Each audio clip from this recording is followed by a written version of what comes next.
Namaskar and welcome.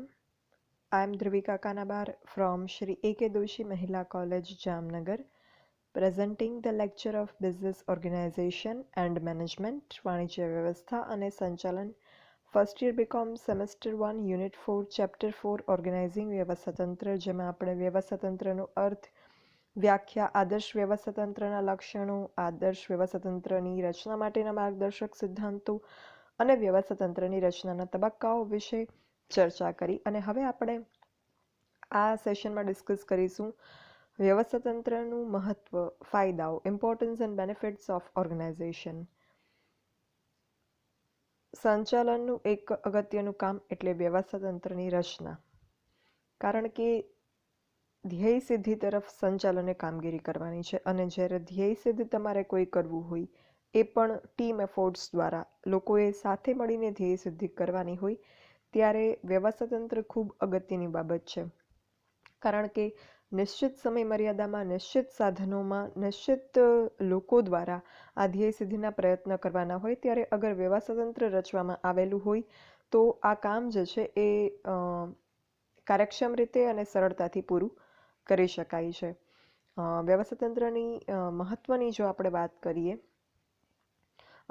વ્યવસ્થાતંત્રના મહત્વ માટે એક શ્રી એન્ડ્રયુ કાર્નેગીએ એક સરસ મજાનો એક વાત કહી છે કે તમે અમારા કારખાના લઈ લો, વેપાર ધંધો લઈ લો, વાહન વ્યવહારના સાધનો લઈ લો, અરે બધું જ લઈ લો, પણ જો અમારું વ્યવસ્થાતંત્ર અમારી પાસે હશે તો માત્ર 4 જ વર્ષમાં અમે અમારી જાતે જ બધું પુનઃસ્થાપિત કરીશું. તો એના ઉપરથી ખબર પડે કે વ્યવસ્થાતંત્રનું મહત્વ કેટલું હશે.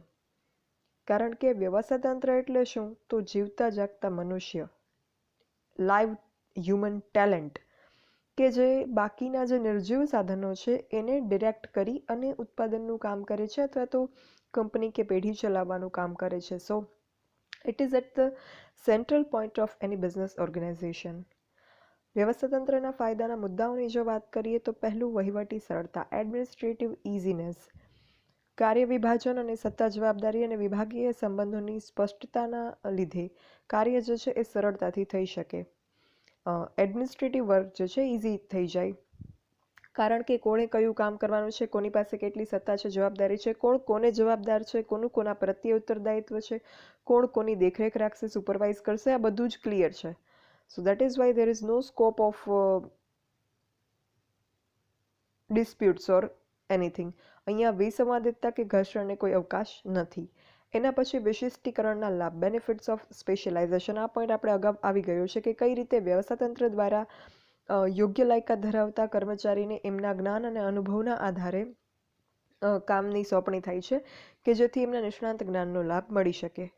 પછી કર્મચારી કાર્યસૂઝમાં વૃદ્ધિ, ઇન્ક્રીઝ ઇન વર્કિંગ સ્કિલ. દરેક કર્મચારીને એનું કાર્ય, એની સત્તા શું છે, એની જવાબદારી શું છે, ફરજ શું છે, એની એ બધાનું સ્પષ્ટ સમજણ આપવામાં આવે છે. એટલે એની મર્યાદામાં રહી અને એ કર્મચારી કામ કરી શકે છે. એટલે એની કાર્ય દક્ષતા અને કાર્યસૂઝ બંને વધે છે અને એનું કામ જે છે એ એફિશિયન્ટલી કમ્પ્લીટ કરશે. સાધનોનો મહત્તમ ઉપયોગ, મેક્સિમમ યુટિલાઇઝેશન ઓફ રિસોર્સિસ. દરેક એકમ પાસે સાધનો મર્યાદિત હોય છે. એ નાણાકીય સાધનો હોય, ટેકનોલોજીકલ સાધનો હોય, કર્મચારી સાધનો હોય કે બીજા કોઈ પણ સાધનો. તો આ મર્યાદિત સાધનોમાંથી મહત્તમ ઉત્પાદન મેળવવું કે મહત્તમ કામ મેળવવું એ કઈ રીતે શક્ય બને? તો વ્યવસ્થિત આયોજન અને કુશળ કર્મચારીઓ તેમજ સારી વ્યવસ્થાતંત્રની રચના હોય તો આ વસ્તુ જે છે એને શક્ય બનાવી શકાય. પછી વિકાસને પ્રોત્સાહન, મોટિવેશન ફોર ડેવલપમેન્ટ. કોઈ પણ એકમના વિકાસનો આધાર જે છે એના કાર્યક્ષમ વ્યવસ્થાતંત્ર ઉપર હોય.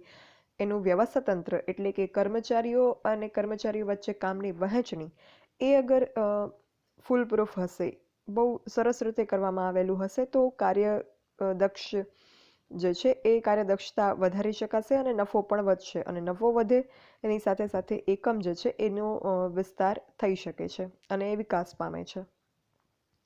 ત્યારબાદ કર્મચારી સંશોધનને ઉત્તેજન, એન્કરેજમેન્ટ ટુ એમ્પ્લોઈઝ રિસર્ચ. એક સારું વ્યવસ્થાતંત્ર હોય એમાં શું હોય કે વિશિષ્ટીકરણના આધારે દરેક કર્મચારીને પોતાના કામમાં રસ, રુચિ હોય, અનુભવ, આવડત, લાયકાત હોય એ મુજબ કામ સોંપવામાં આવેલું હોય. અને એ મુજબ કામ જ્યારે વ્યક્તિ કરે ત્યારે એમાં ને એમાં એને નવું નવું શીખવા મળે, જાણવા મળે, એ આગળ આગળ રિસર્ચ કરી શકે, સંશોધન કરી શકે અને એ સંશોધનનો ઉપયોગ જે છે એ પછી આગળ ઉપર એકમને મળી શકે. એટલે એના લીધે જે છે એ ડેવલપમેન્ટ થઈ શકે. સંશોધન જે છે એ વિકાસલક્ષી હોય હંમેશા, એનામાંથી કંઈક ને કંઈક સમાજને, પેઢીને કંઈક ફાયદાકારક એવું મળી આવે. તો all this is possible because of specialisation, વિશિષ્ટીકરણ. પછી પરિવર્તનશીલતાના લાભ, બેનિફિટ્સ ઓફ ફ્લેક્સિબિલિટી. સારું તંત્ર હોય એ કાર્યક્ષમ હોય છે, બદલાતી જતી પરિસ્થિતિ સાથે સુસંગતતા સાધી શકે છે, આથી કાર્યદક્ષતા જે છે એ વધે છે. ત્યારબાદ સુયોગ્ય સંકલન, પ્રોપર કોઓર્ડિનેશન. સારા તંત્રમાં કામગીરીનું સંકલન જે છે એવી રીતે કરવામાં આવતું હોય કે જેનાથી બધી જ પ્રવૃત્તિઓ જે છે એ સુસંવાદિતતાપૂર્વક થઈ શકે. સુયોગ્ય સંકલન એટલે શું? કોઓર્ડિનેશન એટલે શું? એક કામ થાય એની સાથે જે બીજું કામ કોઓર્ડિનેટ હોય, એ બધા કામ જે છે એની જે ટ્યુનિંગ હોય એ સારી હોય, એને કહેવાય સુયોગ્ય સંકલન.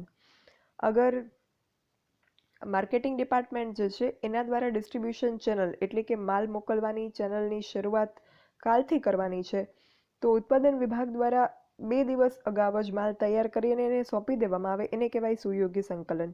તો આ પણ ક્યારે પોસિબલ બને? જ્યારે કર્મચારીઓ વચ્ચે કામની યોગ્ય વહેંચણી કરી હોય, માહિતી સંચાર દ્વારા એમને જાણ કરવામાં આવી હોય અને કર્મચારીઓ જે છે એમના સત્તા, જવાબદારી અને ફરજો પ્રત્યે સભાન અને સજાગ હોય, ત્યારે આ વસ્તુ જે છે શક્ય બને.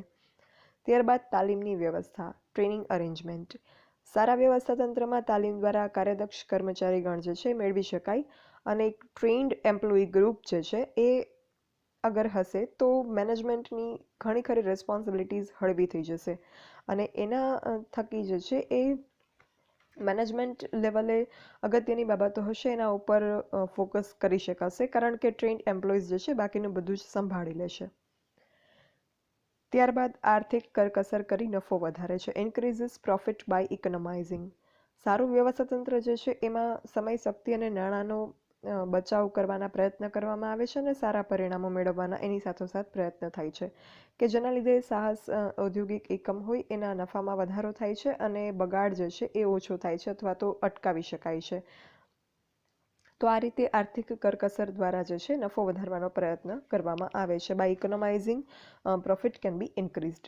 તો આ હતા વ્યવસ્થા તંત્રના મહત્વ કે ફાયદાના points, importance, benefits or advantages or merits of organisation. મહત્વ કે, ફાયદા કે, લાભ કે, તો બધું જ same. That is all for this session. For any doubts or queries, you can write me on this mail dbk.dhruvika@gmail.com. Thank you.